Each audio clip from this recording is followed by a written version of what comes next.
গায়ের রং সাদা হওয়াতে অন্য 10টি সিংহের থেকে আলাদা বিলুপ্তপ্রায় প্রাণীটি।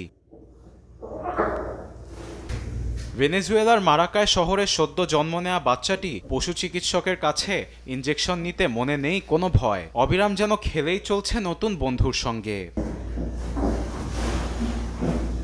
ডেলিসিয়াস কারখানায় বিরল প্রজাতির সিংহের দেখা মেলে। সদ্য জন্ম নেওয়া বেশ কয়েকটি সাদা সিংহের বাচ্চা চিড়িয়াখানার মূল আকর্ষণ বলে জানিয়েছেন চিড়িয়াখানার পরিচালক লিওনের ওভাল।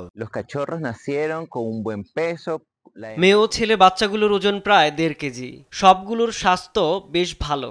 বাচ্চাগুলোর মা তাদের বেশ খেয়াল রাখছে। সিংহগুলো দেখার জন্য এখানে অনেক মানুষ ভিড় করছে।